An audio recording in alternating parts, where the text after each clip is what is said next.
Hello everyone, welcome to channel learn with ease. आज का topic है change in profit sharing ratio का, जिसमें हम सॉल्व करेंगे question number 6 chapter 3 TS Grewal की बुक से class 12 accounts. Online sessions, online classes के लिए आप मुझे इस नंबर पर व्हाट्सएप कर सकते हो अपना नाम और क्लास। टेलीग्राम पर भी फॉलो कर सकते हो। अगर आप डीके गोयल बुक के क्वेश्चंस के सॉल्यूशंस ढूंढ रहे हो तो इसी चैनल की प्लेलिस्ट पर क्लिक करो, आपको सभी चैप्टर्स अपलोडेड मिलेंगे। जिस भी चैप्टर के क्वेश्चन चाहिए उस पर क्लिक करो। क्लिक करते ही आपके पास हर क्वेश्चन का सॉल्यूशन विजिबल हो जाएगा।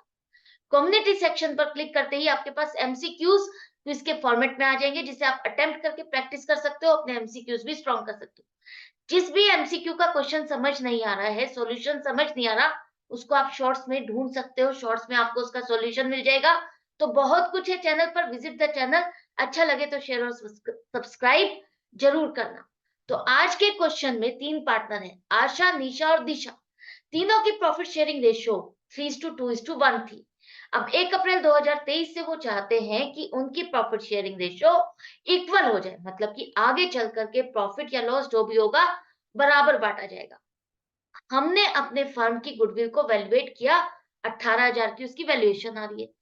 अब यहाँ पर आपको बताना है कि ये जो आपने प्रॉफिट शेयरिंग रेशियो चेंज की है या इसको चेंज कर रहे हो, तो उससे ये गुडविल पर क्या इम्पैक्ट पड़ेगा और उस इम्पैक्ट को आप रिकॉर्ड करने के लिए क्या जर्नल एंट्री बनाओगे। तो सबसे पहले ये समझो कि जब हम गुडविल का वैल्यूएशन करते हैं, उसका पर्पस क्या है। ये गुडविल जो है आप आज नहीं बेच सकते। आप इसे तभी रियलाइज कर सकते हो, तभी बेच सकते हो जब आप पूरा बिजनेस वाइंड अप कर रहे हो, पूरे बिजनेस को किसी और को बेच रहे हो। तो ये जो वैल्यूएशन आपने की, ये जो रेपुटेशन की वैल्यूएशन आपने की, सिर्फ एक रिवैल्यूएशन की है कि ये मेरे पास एक एसेट है, इसकी आज की डेट में ये वैल्यू है। अगर आज की डेट में ही इस बिजनेस को हम वाइंड अप कर देते हैं, तो ये 18,000 हमारे ओल्ड रेशियो में बांटे जाते 3:2:1 के हिसाब से, तो सबका हिस्सा क्या बनता। आशा को मिलते 9,000, निशा को मिलते 6,000 और दिशा को मिलते 3,000। लेकिन अभी तो ये बांट नहीं रहे आप, इसे आगे चल करके बांटोगे, तब तक आपकी प्रॉफिट शेयरिंग रेशियो चेंज हो जाएगी। आप प्रॉफिट शेयरिंग रेशियो क्या करना चाहते हो, 1:1 करना चाहते हो। तो जब आगे चल करके ये बटेगा तो क्या होगा, सबको मिलेंगे 6,000 रुपए। बराबर बराबर मिल रहा है तो 6,000 रुपए। अब इसके अकॉर्डिंग देखो, जो आशा को 9,000 मिलने वाले थे आज, वो आगे चल करके 6,000 हो जाएंगे। तो आशा का नुकसान हो रहा है कितने का, 3,000 का। निशा को पहले भी 6,000 मिलने थे, आगे भी 6,000। और दिशा को पहले 3,000 मिलने थे, आगे चल करके उसका बढ़ गया गुडविल में शेयर 6,000 हो गया। तो यहाँ पर आशा का नुकसान हो रहा है, दिशा का फायदा हो रहा है। तो क्या आशा अपने इस नुकसान को बियर करेगी, नहीं करेगी। तो इस नुकसान को कौन भरपाई करेगा। आज जो उसका शेयर बनता है, आज जो हमने इतनी मेहनत करके अपनी गुडविल बनाई 18,000, इतना प्रॉफिट शेयरिंग रेशियो हमारा जो पहले चल रहा था, उसी के हिसाब से हमें बांटना चाहिए। लेकिन यहाँ हम नहीं बांट सकते, हम इसको नहीं सेल कर सकते। तो अब इसका हिसाब किताब कैसे होगा। इसका हिसाब किताब करने के लिए आपको देखना होगा कि यहाँ पर आशा का नुकसान कितना हुआ और दिशा का फायदा कितना हुआ। जैसे कि मैंने वर्बली आपको बता दिया कि यहाँ पर देखो, आशा का ओल्ड रेशियो में उसका शेयर ऑफ प्रॉफिट ज्यादा था, नए में कम हो गया, उसका शेयर ऑफ प्रॉफिट घट गया कितने से, 1/6। तो ये जो शेयर ऑफ प्रॉफिट उसका 1/6 से घट रहा है आगे चल करके, तो यही शेयर ऑफ प्रॉफिट उसका गुडविल में भी घट जाएगा। इतना ही फ्रैक्शन से उसका शेयर ऑफ गुडविल भी घट जाएगा। तो 1/6 ऑफ 18,000 कितना बनेगा, 3,000 बनेगा। 3,000 का इसको नुकसान हो रहा है। निशा पर कोई चेंज नहीं है, निशा पर कोई असर नहीं पड़ेगा ओल्ड रेशो और न्यू रेशो का। दिशा पर ओल्ड रेशो और न्यू रेशो को कंपेयर करते हो तो उसका शेयर ऑफ प्रॉफिट आगे चल करके बढ़ गया कितना, 1/6 से। मतलब कि 1/6 शेयर ऑफ गुडविल उसको आगे चल करके ज्यादा मिलेगा, 3,000 रुपए उसको ज्यादा बढ़ करके मिलेंगे। अब यहाँ पर हमने ये सेक्रीफाइसिंग और गेनिंग रेशियो क्यों निकाली, आपको समझ में आ गया। हमने ये फाइंड किया कि किसको फायदा हो रहा है और किसको नुकसान हो रहा है। इस न्यू रेशियो की वजह से किसका शेयर ऑफ प्रॉफिट आगे चल करके बढ़ेगा और किसका घटेगा, उसी हिसाब से गुडविल पर भी इंपैक्ट आएगा। तो दिशा को फायदा हो रहा है, तो वो क्या करेगी? जो शेयर ऑफ प्रॉफिट उसको आगे चल करके बढ़ के मिलने वाला है, वो किसका शेयर है? वो है आशा का। तो उसे आज की डेट में आशा को कंपनसेट करना पड़ेगा।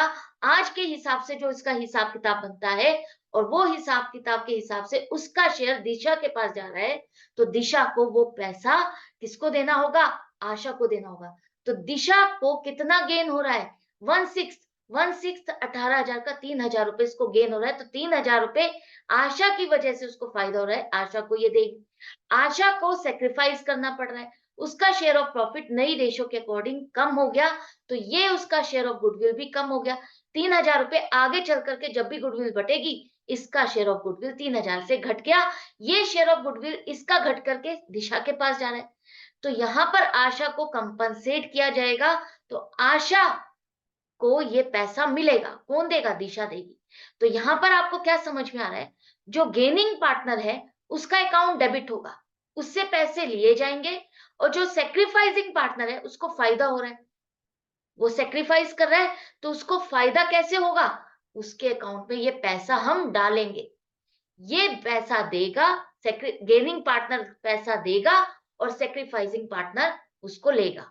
तो यहाँ पर एंट्री बन जाएगी, दिशाज कैपिटल अकाउंट डेबिट, उसके अकाउंट में 3,000 रुपए डेबिट करो, और आशा के कैपिटल अकाउंट में 3,000 रुपए डालोगे। तो ये जो गुडविल की एडजस्टमेंट थी, हमने कर दी। दूसरी बात बहुत इंपॉर्टेंट जो आपको समझनी है, ये जो हमारी सेल्फ इवेल्युएटेड जो सेल्फ जनरेटेड गुडविल होती है, ये आपकी बैलेंस शीट में शो नहीं की जाती।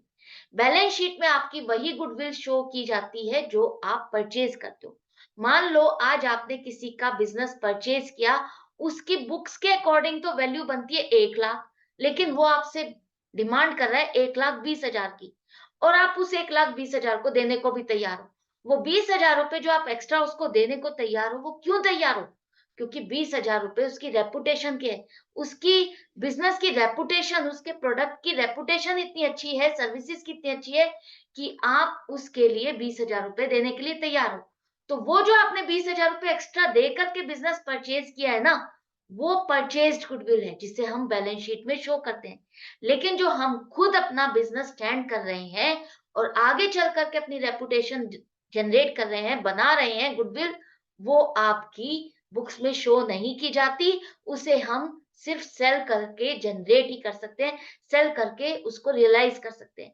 तो मीन ऑफ द टाइम, जब आपकी पार्टनरशिप में जब भी ऐसे कोई चेंज आते हैं, चेंज इन पीएसआर होता है, या कोई नया पार्टनर आता है या जाता है, तो आप उस टाइम पर गुडविल की वैल्यूएशन करते हो। उस टाइम पर गुडविल को एक एसेट की तरह माना जाता है कि आज इस एसेट की हमारी क्या वैल्यू है, और इस एसेट पर जो फायदा है, वो तीनों पार्टनर को मिलना चाहिए, और उसके हिसाब से किसका कितना शेयर बनता है।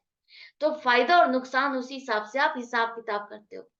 तो आई होप ये आपको पर्पस समझ में आ गया। पर्पस समझ में आ गया, तो आप बिल्कुल नहीं भूलोगे कि इसको हमें कैसे रिकॉर्ड करना है, क्या करना है। तो और भी प्रैक्टिस के लिए आपको मेरे साथ बने रहना होगा, क्योंकि ये बहुत इंपॉर्टेंट टॉपिक है। एक तरह से बेस है आपके पार्टनरशिप का। पार्टनरशिप जो अकाउंटिंग है, उसका ये मेन बेस है। आपके आगे चल करके जितने भी चैप्टर्स है, उसमें ये मेन पॉइंट है कि आपको गुडविल की वैल्यूएशन कैसे करनी है, गुडविल की रिकॉर्डिंग कैसे करनी है। करेक्ट है? तो प्रैक्टिस जारी रखना, हर क्वेश्चन को अच्छे से मेरे साथ प्रैक्टिस करते जाओ, आपको ये कॉन्सेप्ट क्लियर होता जाएगा। तो मिलते हैं नेक्स्ट वीडियो में। Goodbye and take care.